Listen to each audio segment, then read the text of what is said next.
Shall we put our palms together? May our respect be to the Buddha, who is perfectly enlightened, and the Blessed. Namo tassa bhagavato arahato samma sambuddhassa. Namo tassa bhagavato arahato samma sambuddhassa. Namo tassa bhagavato arahato sambuddhassa.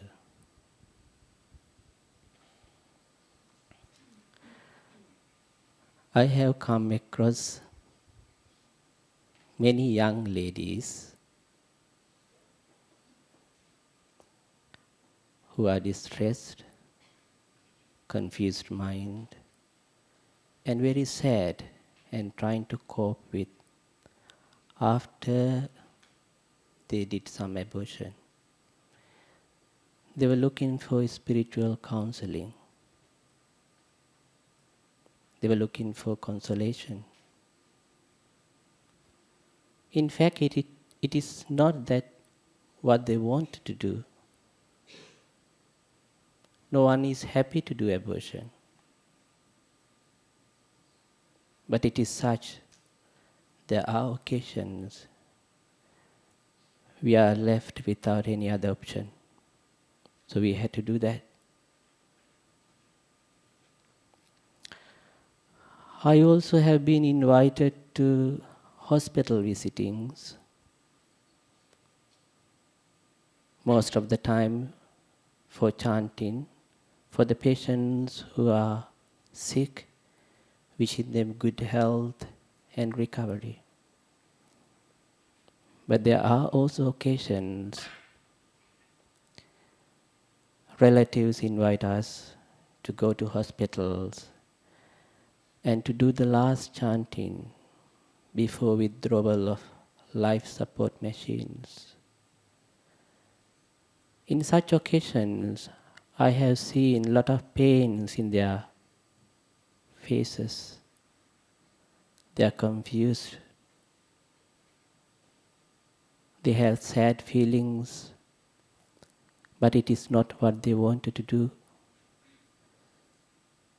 They in fact want their loved ones to live longer, and they wanted them to recover faster. But there's no any other choice. That is the only choice left alone. So they had to withdraw the life support machines. Being Buddhists, it is very natural for all of us to feel whether they are committing or whether they are violating the first precept of destroying the life. We can ask a point-blank question. Euthanasia and abortion, do they violate the first precept? Rather than answering these questions as yes or no, I would like to elaborate it a little bit further so that we will have the right understanding to understand it in its true way, in its all aspects.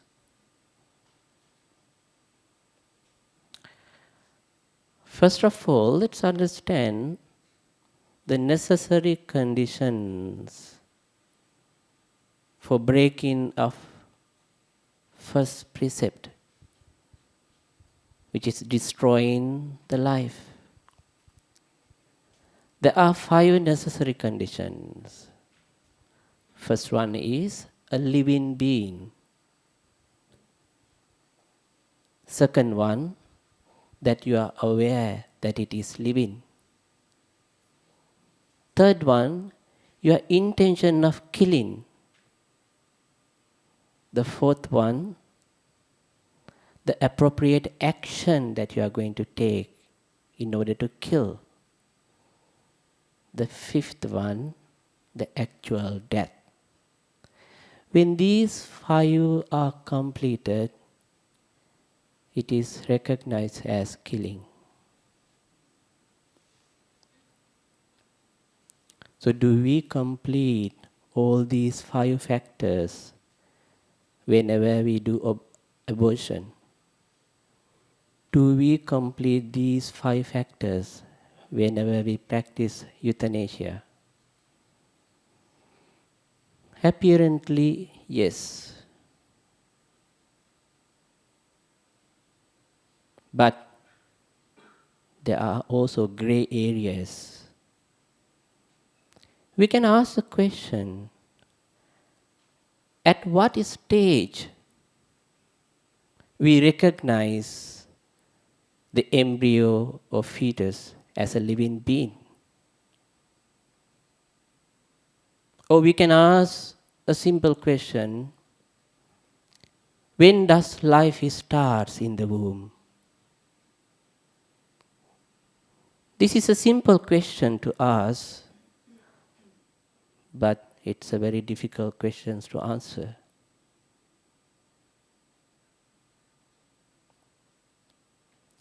We need to go to the scriptures, the suttas delivered by the Buddha, and to see whether there is any clue that we can understand this question and answer it. In Mahatanha Sankhya Sutta, the Buddha says that there are 3 necessary conditions for a conception to take place. First of them is the union of the mother and father. Second necessary condition, that union should be done in the right season or in fertile period. These 2 factors are scientifically proved, and we all understand. This is basically to provide the sperm and the ovum for fertilization of the egg. But the third factor, gandhabbocha pacchupattito hoti, the arising of gandhabba. Here the term gandhabba is translated to mean a being ready to be born, or in other terms, a relinquished consciousness. So these 3 factors are recognized as necessary factors for a conception to take place. The sexual act, and it is to be in the right period, right season, fertile period of mother, and also a consciousness of a departed being should be present. In the sutta, Buddha very clearly states, either one of these missing, the conception won't take place. All 3 must be present.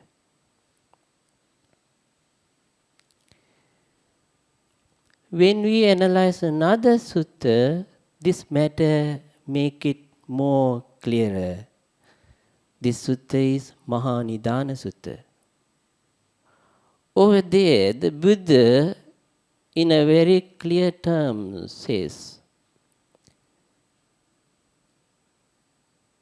and he asks Venerable Ananda, if consciousness were not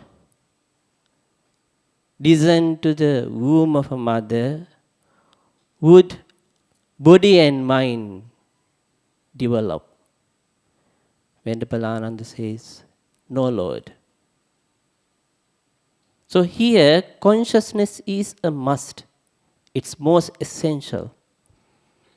Then secondly, Buddha says, if consciousness were to enter to the womb, then after that, it deflected. Then it still body and mind will not develop. This is the case of miscarriage. Then the third case the Buddha says, if the consciousness of such a young being were to be cut off, and still body and mind will not come into existence. This is the case of abortion. So in Mahanidana Sutta, we come across these three instances, and through this also we understand one particular thing. Consciousness is an essential factor. It is the root of the life. So when the consciousness descends to the womb, to the fertile egg, and that is the rising of the life. In Acharya Abhuta Sutta, we comes across the Buddha is saying that he descended to his mother's womb with full awareness, with mindfulness. So when does life starts in the womb? That is the moment the consciousness arises in fertile egg. But when does it happen? We actually do not know. So when we do the abortion, and is most probably possible, taking these three into consideration, it is already a living being. So we are aware it is a living being. But of course, maybe there are many other conditions that pressurize us to take these actions, like unwanted pregnancy,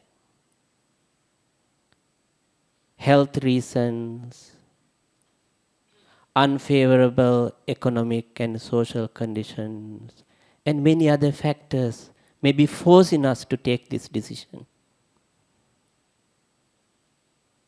So with confused mind, having a lot of pain, sorrow, agony, we still take these actions. Well, it is violating the first precept. But the gravity may be different. The moral gravity can be different based on case by case. The advice from the Buddhist point of view is to prevention. You can use any kind of contraception methods to prevent the pregnancy. There's no any problem of it from the Buddhist ethical point of view. Buddhists are free to use any kind of contraception methods. It is not unethical. It is ethical. It is morally accepted. We also encourage not to do abortion. And we can try to find some other ways. I have come across many young ladies who cry and become so sad and very miserable because they had miscarriage. I have come across couples who do not have children and they want children. They want children but they cannot have children. There are many others who need babies. Perhaps one of the way that you can leave your baby for adoption. But of course, if there's no any other solution, if the abortion is the only solution, of course, Buddhists, they go to that option, but we are not going to say that it is not breaking the precept because it is violating the precept. So we do that actions with responsibility that we are also bound to reap its consequences. But under certain conditions like health-related issues, pregnancy can threaten the life of mother, In such kind of cases, the moral gravity can be different. We need to understand these two things. Someone intentionally, with hatred, kill, or in other cases, there is no option. You have to take an action. As a result of that, a death can occur. So we need to understand the two different scenarios. So in some cases, it is direct killing.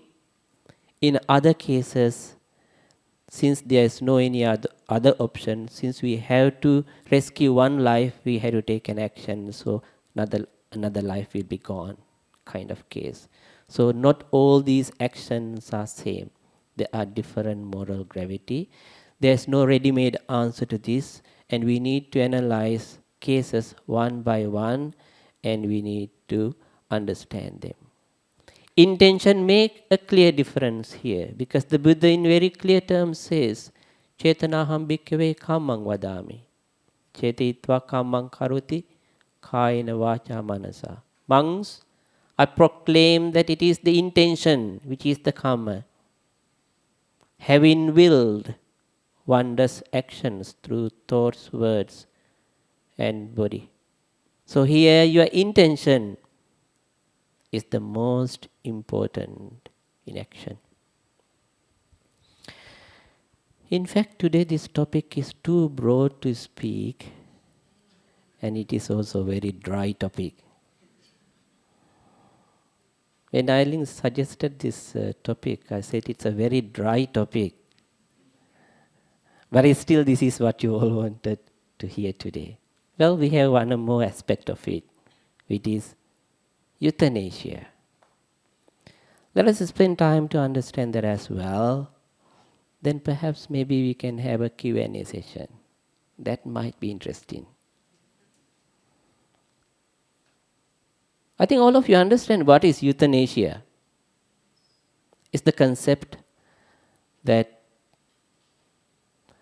we relieve the suffering of a patient through mercy killing. This is again controversial. When we analyze according to 5 factors that we just mentioned need to be completed in killing, we might understand that actually it is still a form of killing. But the moral gravity can be different again. Because when we practice euthanasia, we know it's a living being. We are aware the person is living. And then here intention make a big difference. The intention and the action and the consequences of the death.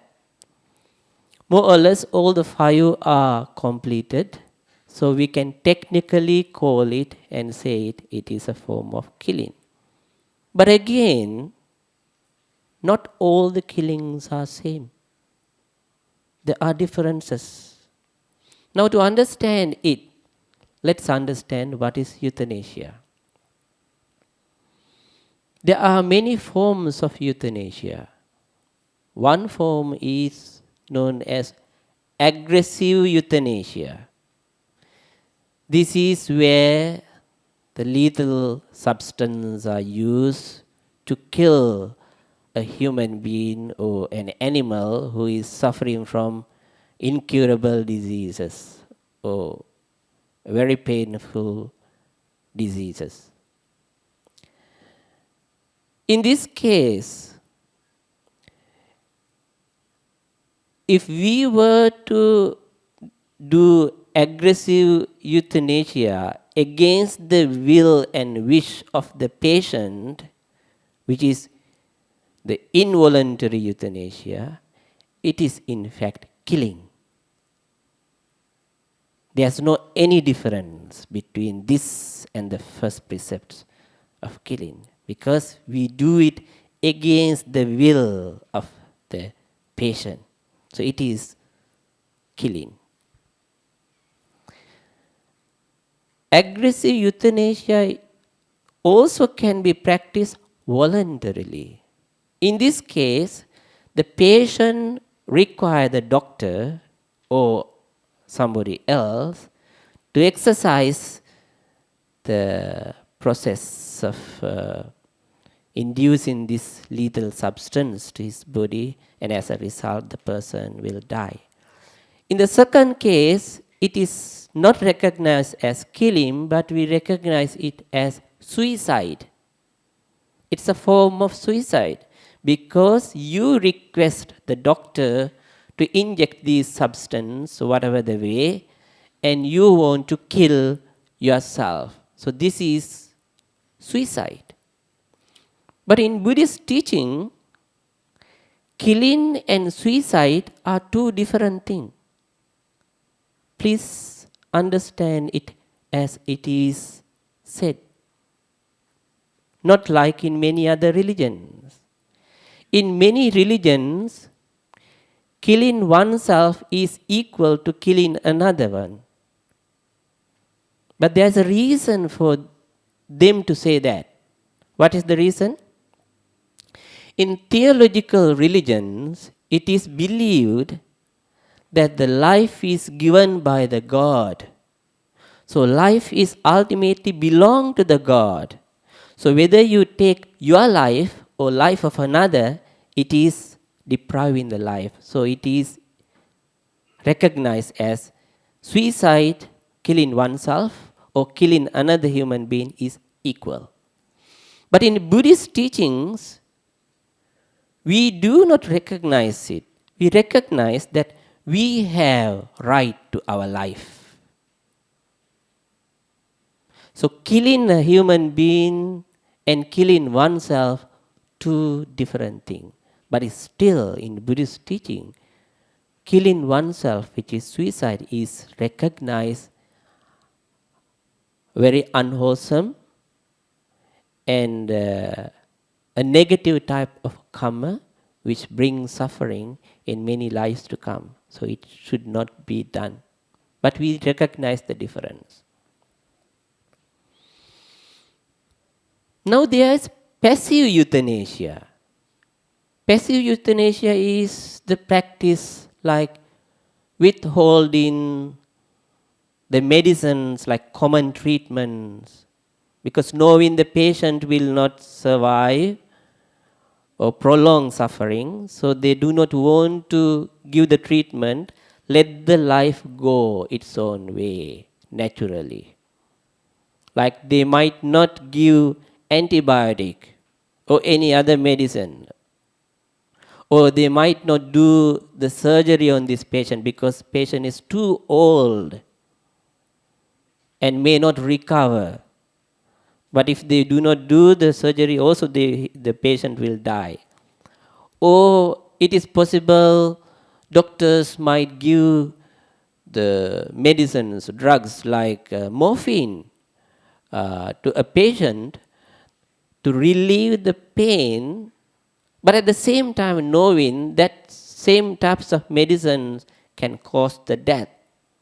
So these practices are labeled as passive euthanasia, which is commonly practiced in the hospitals all over the world.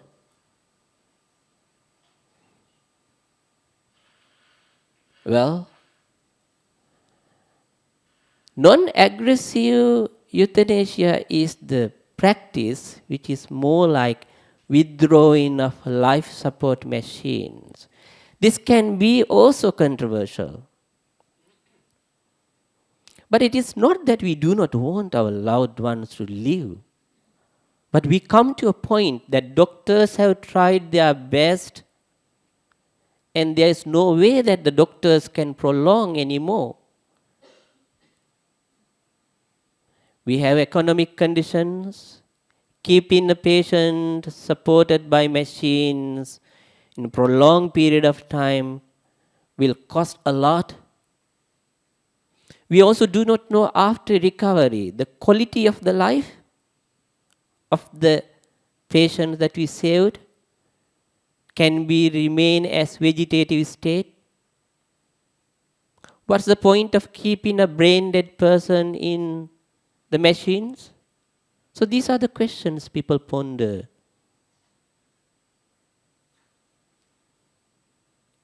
There are many reasons behind the process of withdrawing the life support machines.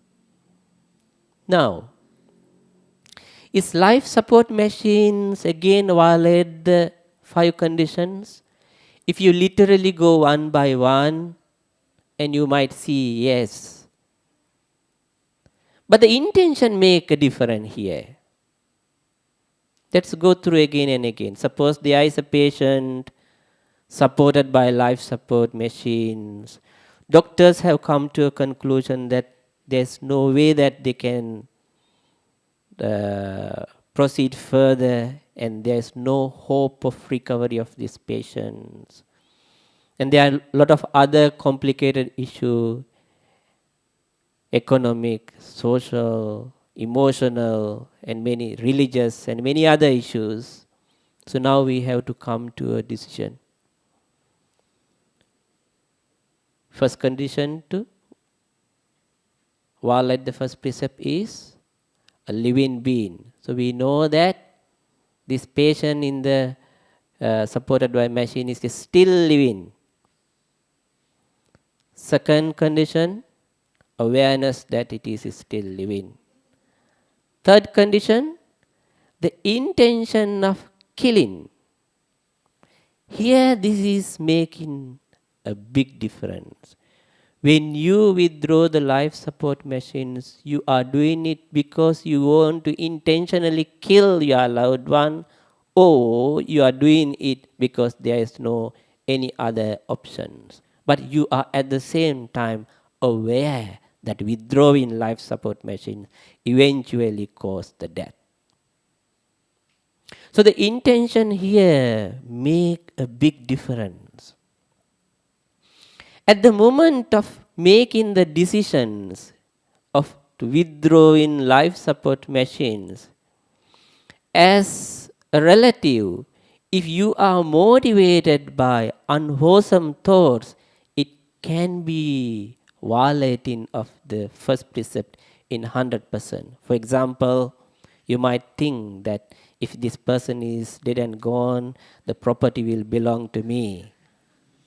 So greed might come into existence to make you decide this, take these actions. So you have to be very careful.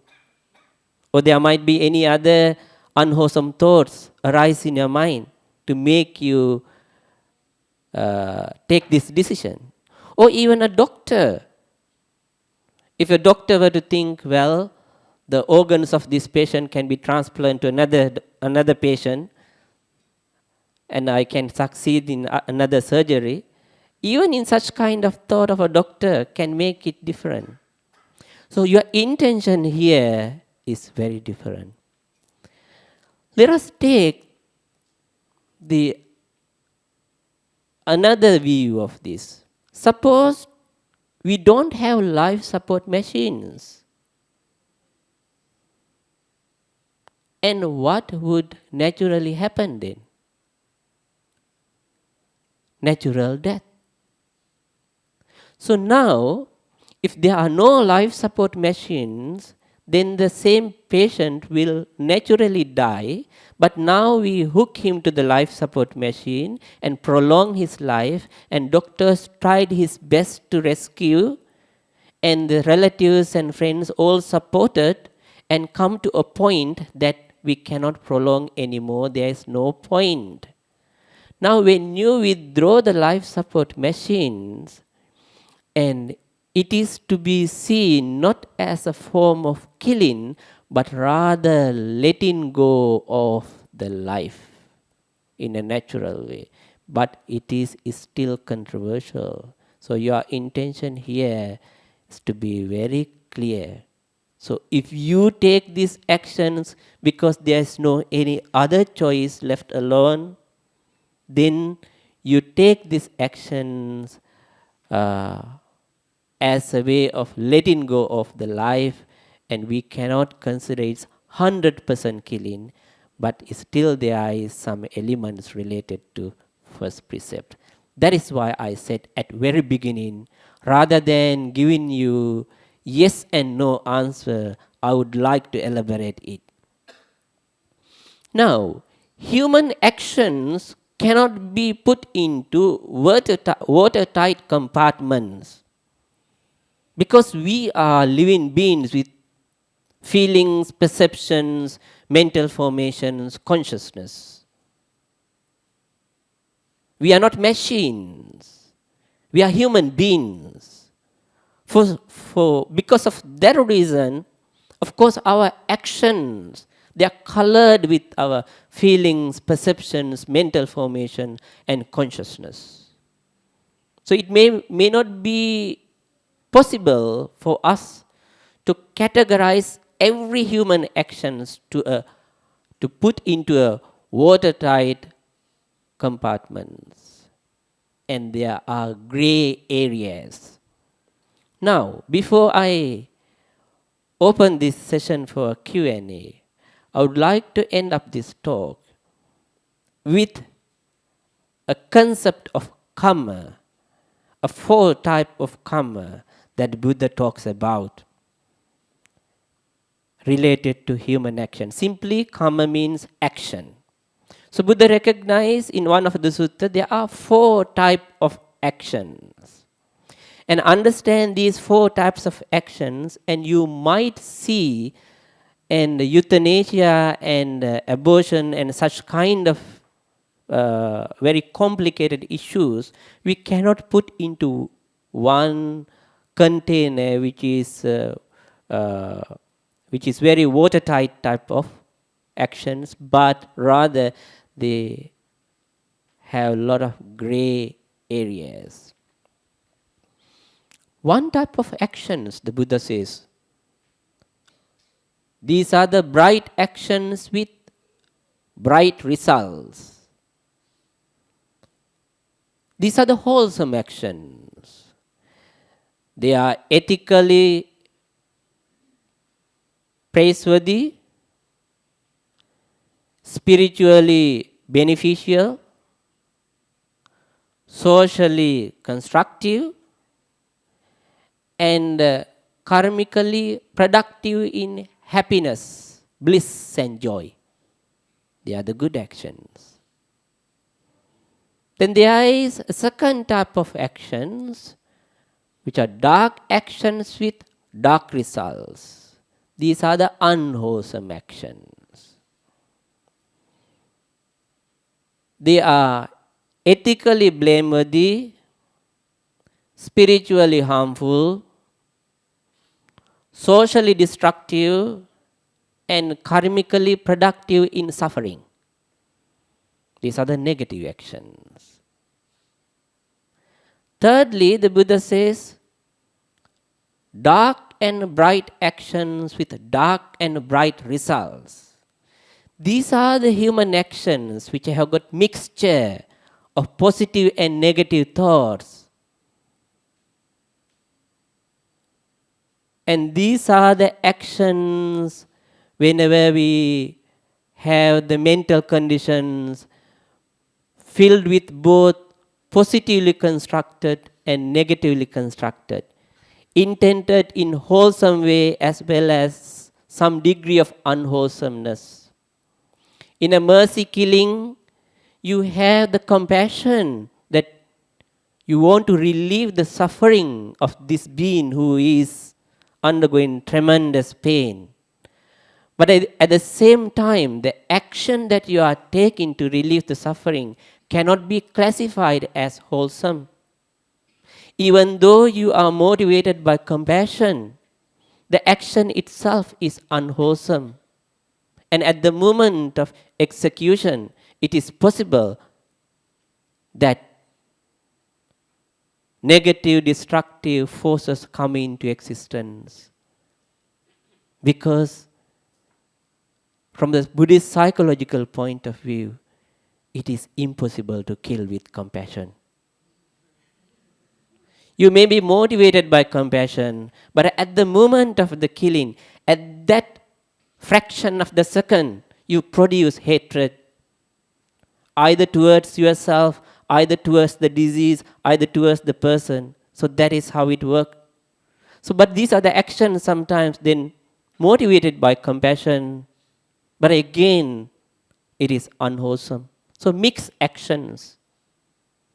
So all the kinds of euthanasia and abortion and similar kind of actions, I personally believe belongs to this kind of category, gray areas. But depend on case by case, we need to analyze them. We have to be very careful with our own intention, motivation, and the consequences. Then only we can take right decision. Fourth type of actions Buddha recognizes as neither dark nor bright, neither dark nor bright results. And these are the actions, purely skillful actions lead to destruction of the karma, which is recognized as the actions lead to emancipation, cessation from suffering. Generally, they are recognized as skillful actions.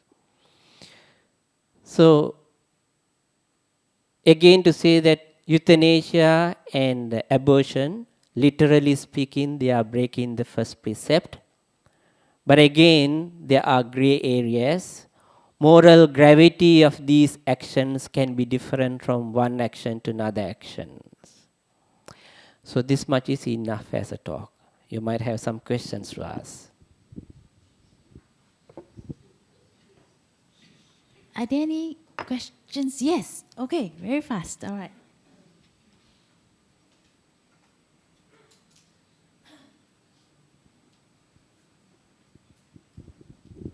Thank you, Bante.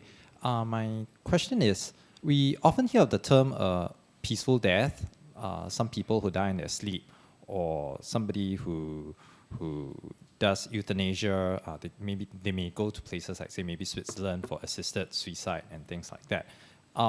Can death be actually a painless affair, or will there always be a point in time during the transition from life to death where it can be painful? Like, there's a period of suffocation, or can it be truly painless? After I die, I will come back and tell you. Thank you. Well, I really do not know how it feels at the moment of the death. Honestly, because I don't have that experience. But looking at from the Buddhist point of view and going to the Buddhist texts, we come across the monks and nuns as well as lay people who die peacefully, happily, with smiling faces. In fact, Buddha recognized if a human being were to do good and live a decent life by practicing the Dhamma, having seen the nature, and a person who practice the Dhamma and live in Dhamma, and that person naturally will not have any fear towards the death. He understands what life is, and when the death comes to that person, he can embrace the death peacefully, and he can die peacefully. Enlightened beings, they pass away peacefully and mindfully.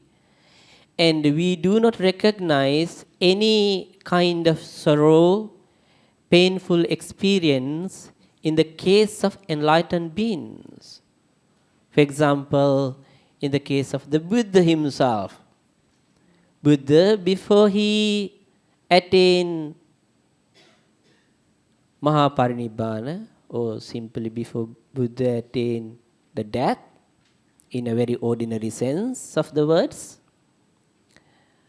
he addressed the monks and asked, "Do you have any questions to ask?" And he asked this for the third time. And if there are some questions, please clarify before I pass away. When the monks remained silent, he gave the last words. Handa dani vo bhikkhave amantayami vaya dhamma sankara appamadena Sampadeta. Monks, I address you now. All the conditioned things are subject to change and disappear. Work diligently to achieve your enlightenment. That's it.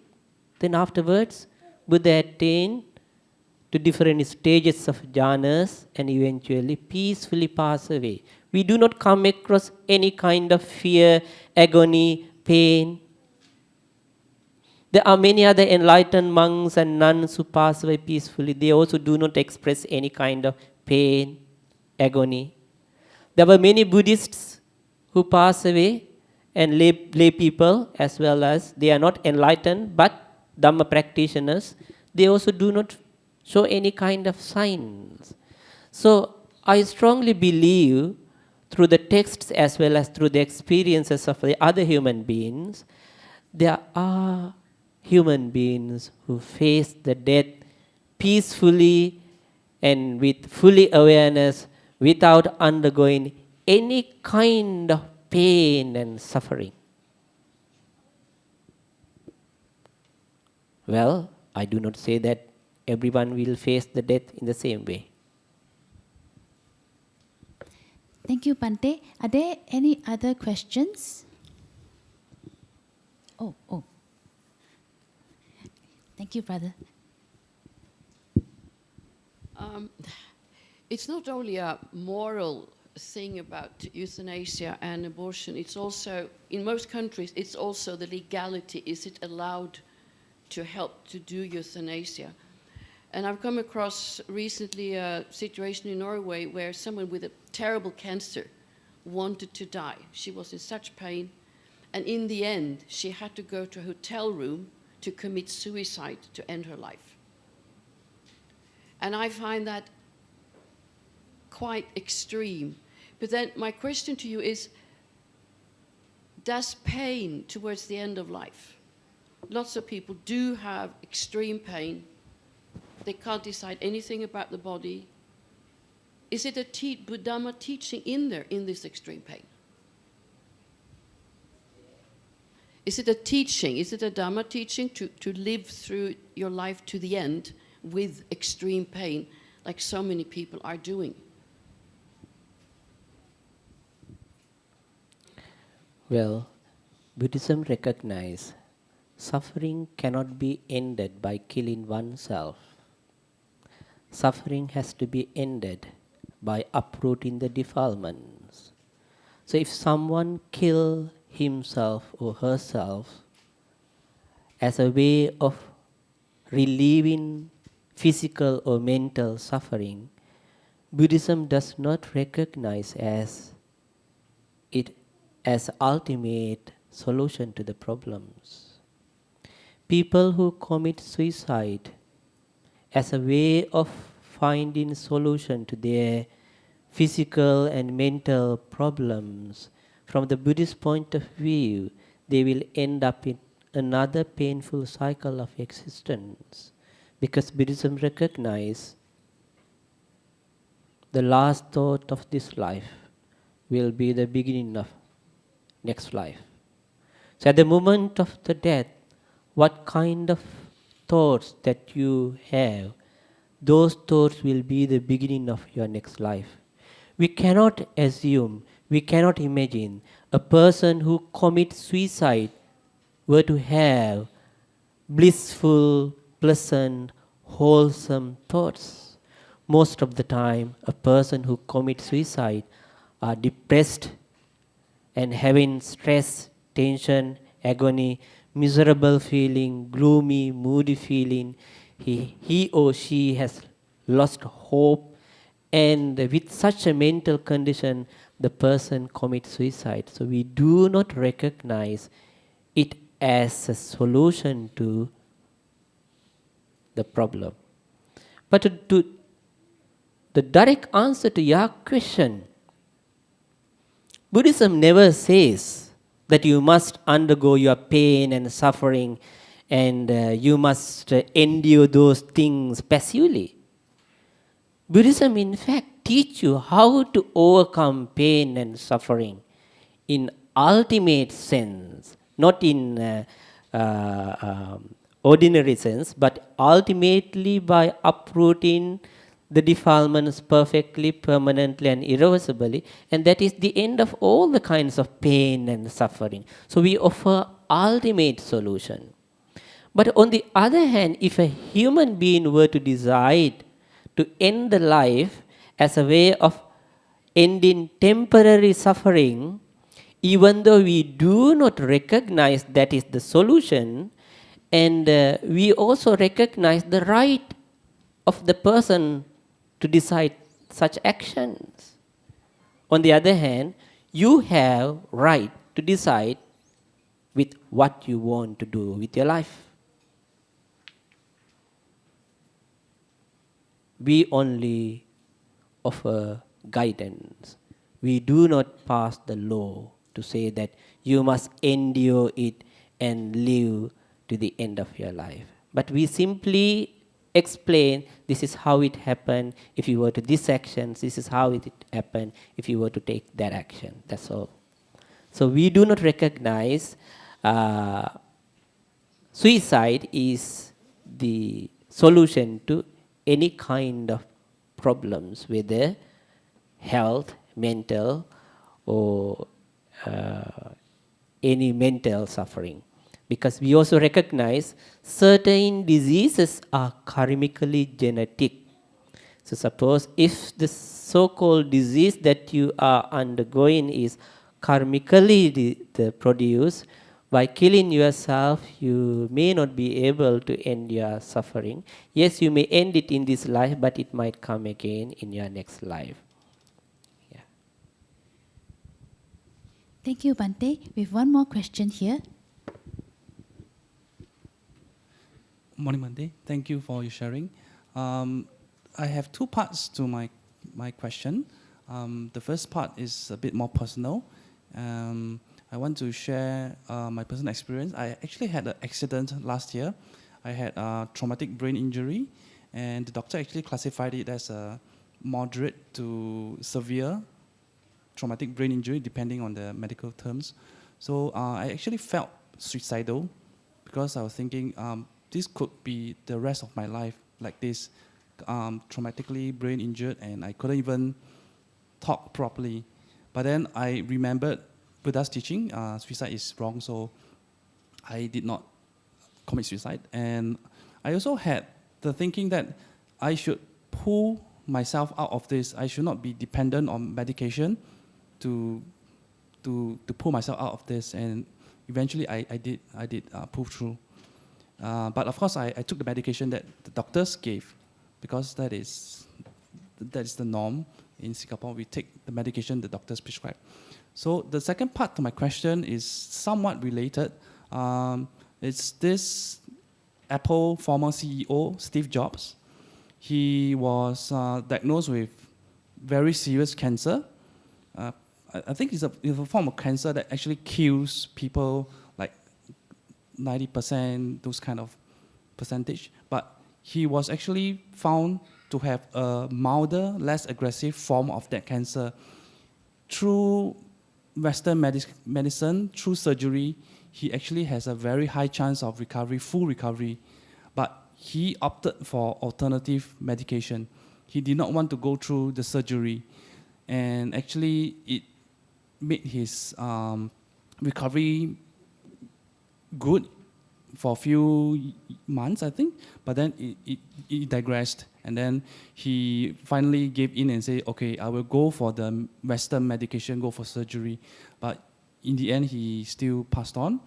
So my question is, what do Buddhism think of this? Is it a form of suicide to reject Western medicine, which is proven?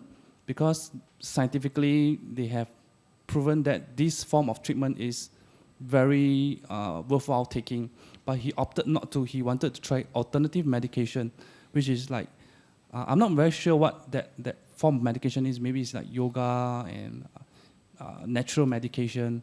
But in the end, he recognized that it doesn't help, but it's already too late and he passed on. So is that suicide? Thank you. I personally do not think it is suicide, and it is his own decision. Maybe he believed in alternative methods, so that is why he wanted to try. Anyway, Buddhism recognizes that we individuals, we have freedom to decide what we want to do with the life we are having. Because this life does not belong to anyone but to yourself. This life is not created by anyone other than your mother and father, of course, because we still inherit from our mother and father. Other than that, this body belongs to you, and you are responsible for it. And it is your responsibility to take conscious actions, responsible actions, in a wholesome way, positive way, and constructive way for your own good, for the good of the others. If you were to decide to commit suicide, it is your own choice. Of course, we discourage it. We discourage it. If you were to decide to go for euthanasia, it is your freedom. It is your choice. And we cannot stop you. But from the Buddhist point of view, we do not recognize suicide is the solution or ultimate solution to the problem of suffering. People commit suicide in order to get rid of suffering. But from the Buddhist point of view, by committing suicide, we cannot end the suffering. To end the suffering, we have to uproot the cause of suffering. How to uproot it is the Noble Eightfold Path. So, Four Noble Truths. First truth, explain suffering. Second truth, explain the cause of suffering. Third truth, explain the solution, enlightenment. Fourth truth, explain how to achieve the solution. So, we are talking about ending of suffering in ultimate sense. So, if it is the case, even though some human beings find that suicide is the temporary solution to the suffering of problems, Buddhism does not recognize it as ultimate solution. Even though you will end up your suffering here and you will be born in a miserable state and you will prolong your miserable life cycle further. So rather than it is in fact ending the problems, but we may create more issues and problems. So we should try our best to find the other ways. Thank you, Bante. Maybe we have last two questions, yeah?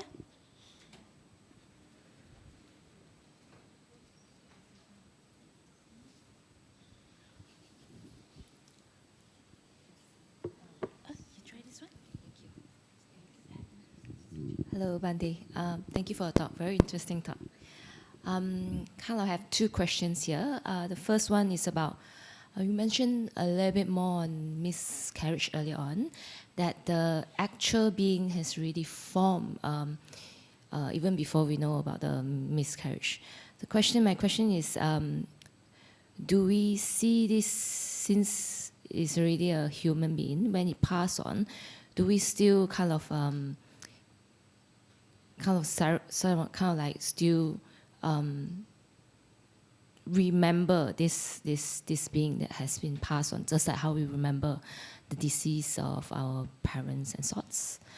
Then my second question is about birth. As we Shall you go one by one? yeah, sure. Otherwise I will forget what you asked. Okay, yes. In many cases, even those miscarriage and those who did the abortion, some of these people, they still consider and remember them as some loved ones who are dead and gone, and because they took those actions against their will and wish, they wished otherwise, but conditions were such that they had to do that. It is not deliberately they wanted to kill their own babies, but condition was such.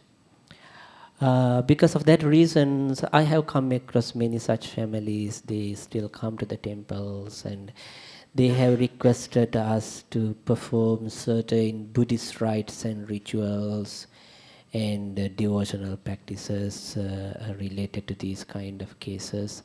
And we have helped them to do such kind of Buddhist rites and rituals and share their merits, such kind of actions we have done.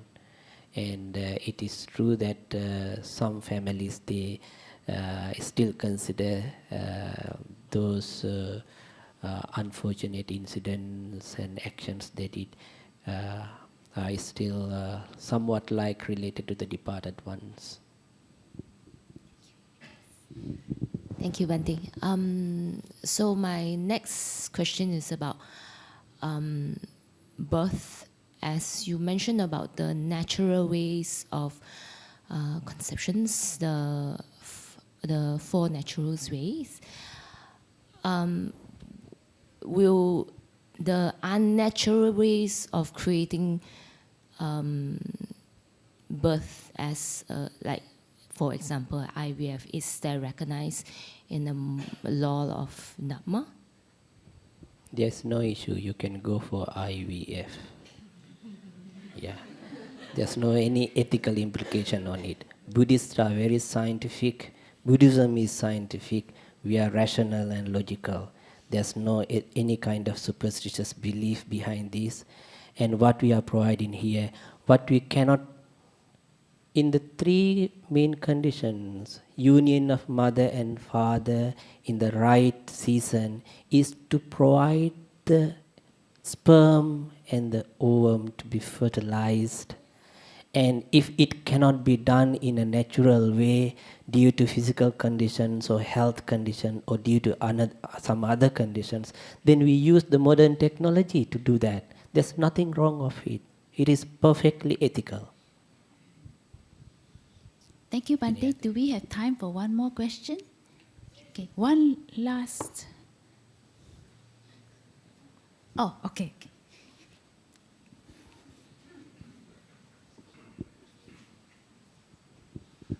Thank you, Bante, for the talk.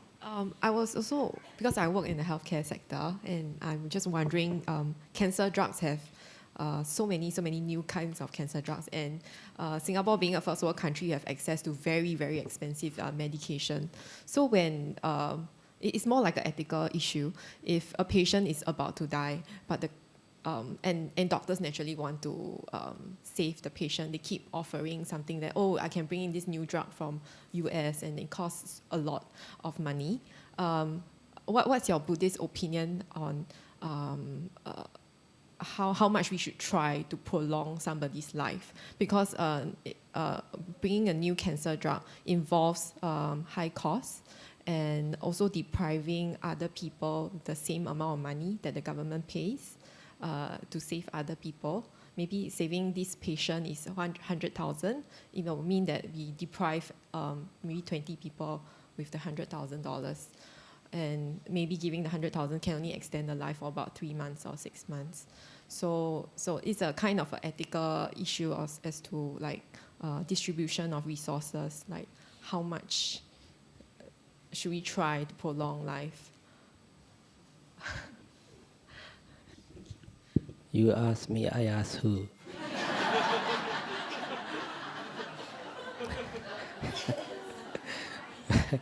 Well, this is nothing to do with the Buddhist teaching, in fact, because it is how the hospitals operate. This is how this healthcare system is operating. I think this is a question must be pondered by those people related to this field. not for monk like myself, I think. Yeah, because it has nothing relevant to the Buddhist teaching as far as I can see. Yeah. Thank you so much, Bante, for the excellent question and answer session. May we give 3 sadhus, please? Sadhu, sadhu, sadhu. Okay. Can we give 3 respects to Bante, please?